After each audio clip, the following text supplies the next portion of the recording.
Hi everyone, I'm here with our story for today. It's one of my favourites from when I was little. I remember having a book of this story and I loved it, so I wanted to come and share it with you.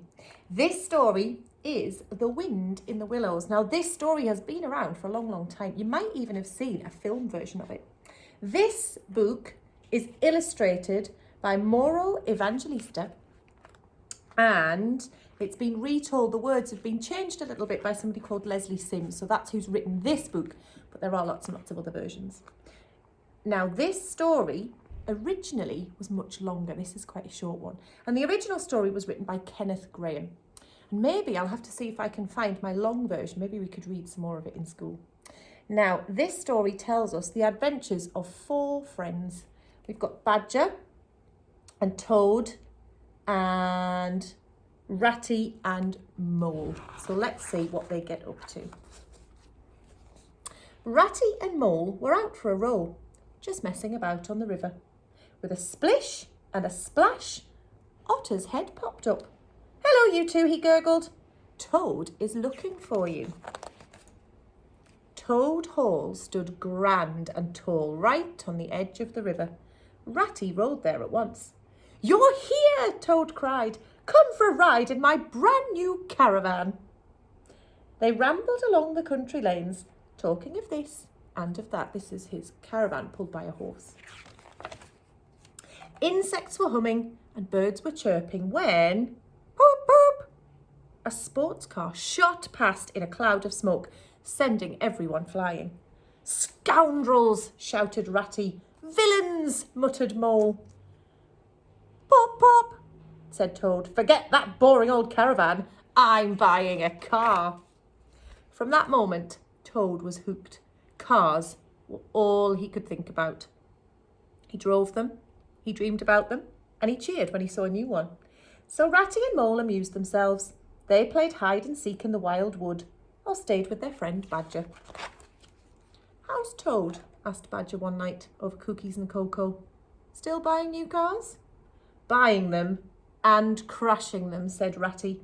"He's the world's worst driver." "We'll have to help him," Badger declared. "Tomorrow we'll pay him a visit." "Hello, you fellows," said Toad early the next morning. "I'm just off for a drive." "Oh no, you're not," said Badger. "You're a menace on the road.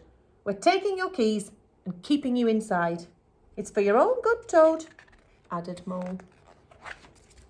"They won't stop me," Toad chuckled as he escaped. "I'll find a car to drive." Soon he saw the perfect one.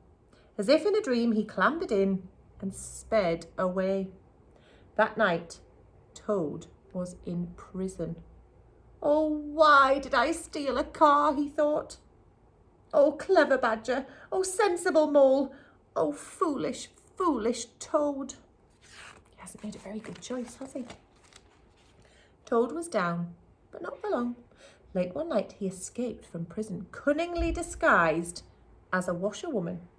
When the moon was high in the sky, he curled up by a tree and snuggled into his shawl. He fell asleep, dreaming of home.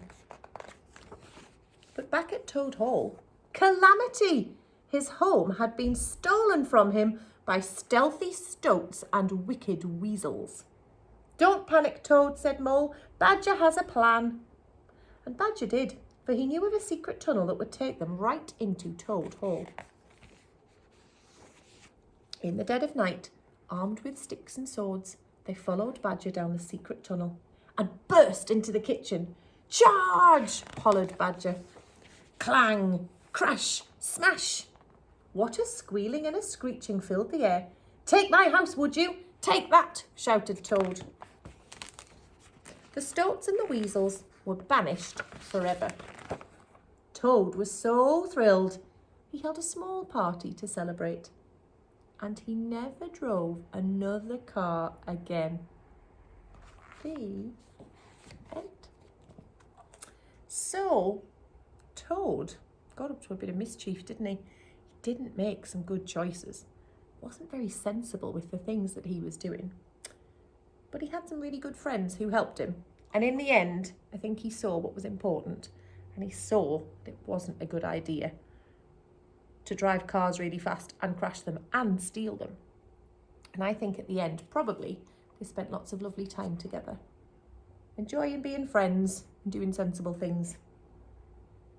It's a bit like us next week. We'll be able to spend time with our friends again, and I know that we'll make so many sensible choices. We'll have so much fun in our classroom. So that is our last story, but we'll be reading lots more stories next week. So I'm going to go and finish getting the classroom ready. I'm going to get everything tidied up, and I will see you on Monday. Bye, everyone.